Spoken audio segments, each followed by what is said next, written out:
Christian Horner's axing hasn't just rocked Red Bull, it has shaken the entire Formula One world to its core. Right now, the sport is standing on the edge of a massive explosion.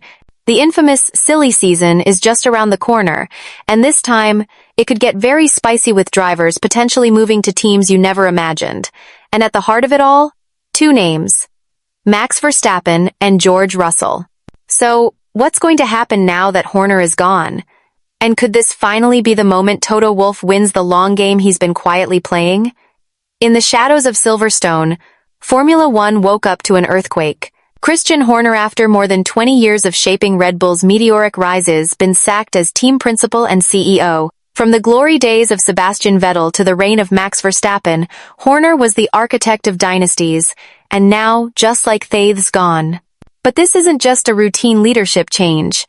This is a crack in the very foundation of Red Bull's empire. Horner's departure had felt increasingly inevitable over the past 18 months, but the timing right after a lackluster British Grand Prix felt cinematic. A man once considered untouchable has been shown the door without hesitation. He leaves behind a legendary legacy: 8 drivers' championships, 6 constructors' titles, over 100 race wins. But also, a fractured team, a star driver in limbo, and a championship campaign slipping through Red Bull's fingers. The signs were there. Internal investigations. Key staff exits. Goodbye Adrian Newey. Goodbye Jonathan Wheatley. And Verstappen's rising frustration. Whispers of a power struggle between Red Bull's Austrian and Thai owners only deepened the chaos. And behind closed doors, it said that Verstappen's camp quietly supported Horner's removal. Max Verstappen, the indomitable spirit of Formula One, the 4-time champion, he holds enormous leverage. He hasn't just dominated races, has become the axis around which Red Bull spins. In a season where McLaren is threatening to steal both titles, Verstappen alone has delivered 4 pole positions and 2 wins, while Red Bull as a whole has plummeted to 4th. His teammates? Scattered ashes. Just 7 points between them after half a season that's 12 full race weekends of underperformance. Without Max, Red Bull is essentially nowhere. The whispers only grew louder when reports surfaced that Verstappen could walk. A mid-season break clause might allow him to exit before his 2028 contract ends. And fueling the fire?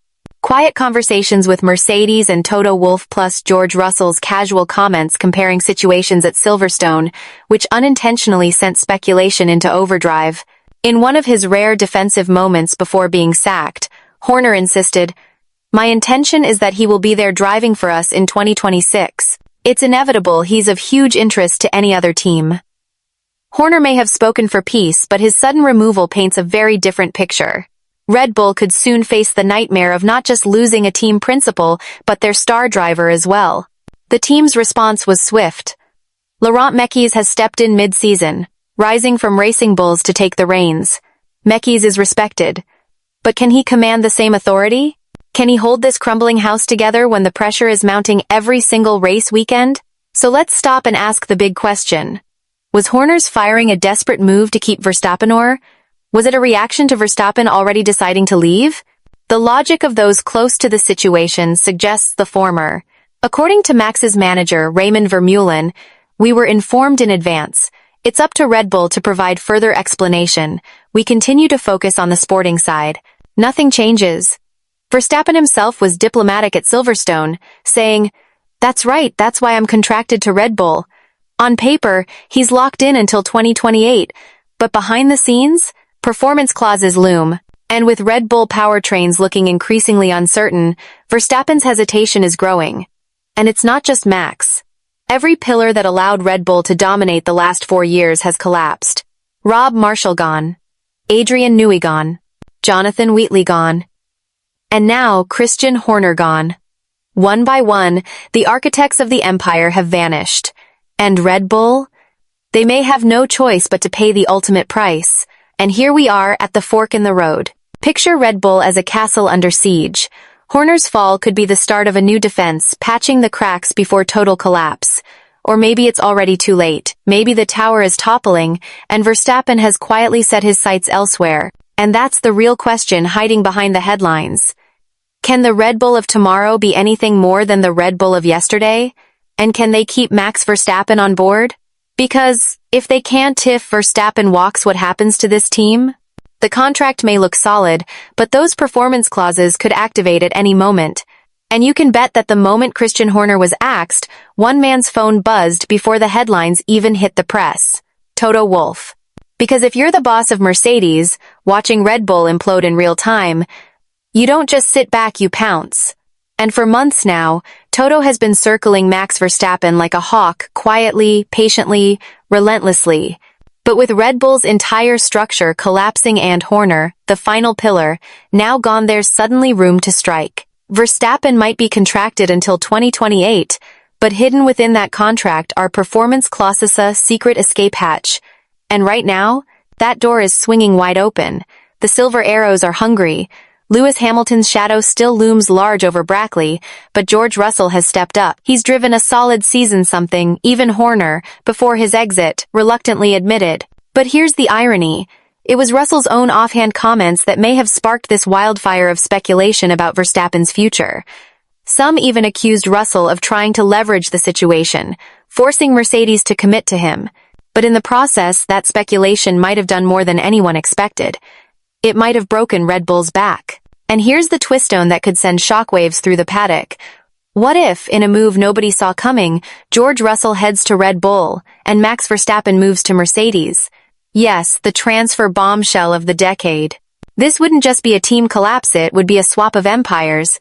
Imagine it. George Russell wants Toto Wolff's golden boy becoming the first British driver since David Coulthard to don Red Bull's colors. And Max Verstappen, the Dutch lion, leaving Milton Keynes behind for Brackley, stepping into the very cockpit once roared in by Hamilton himself. Just picture the visuals. Max in silver. Russell walking into the Red Bull garage. The drama writes itself. But let's ask the real question. Why? Russell has grown tired of waiting. He knows Verstappen's shadow looms large. Even with strong performances, he's seen Toto openly entertain the idea of bringing Max in that gets inside a driver's head. Meanwhile, Red Bull desperately needs someone who can lead the team if Max walks. Russell may not be Verstappen, but he's young, he's fast, and crucially he's available. And Verstappen? He's tired. Tired of dragging a broken car uphill. Tired of watching the architects of Red Bull's success, Newey, Wheatley, Marshall, all walk away. Tired of placing his trust in Red Bull powertrains, an ambitious but risky project that even Horner admitted might not deliver until 2027 or beyond. Max wants more. He wants legacy. He wants stability. He wants a team with the resources and vision to build a 2026 winner from day one. Enter Mercedes. For Toto Wolff, this is bigger than just rebuilding, it's about reclaiming dominance.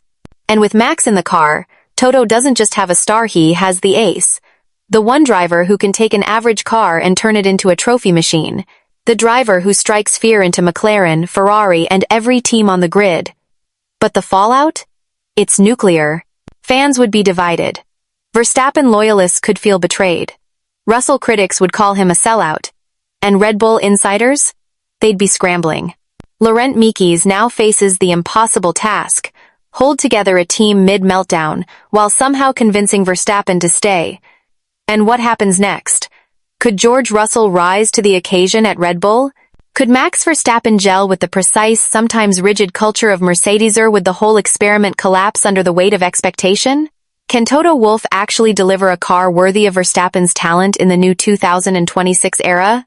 And perhaps the most painful question of all, has Red Bull truly lost its soul? This was the team that once defied the odds, the rebels, the disruptors, the energy drink upstarts who rattled Ferrari and dethroned Mercedes. But now, their star driver could be gone, their founder is gone, their technical mastermind's gone, Horner gone. This isn't the beginning of a new chapter for Red Bull, this is survival mode. And through the smoke, one question remains. Does Max Verstappen jump off the sinking ship? Or does he stay and try to rebuild a broken team? You tell us in the comments.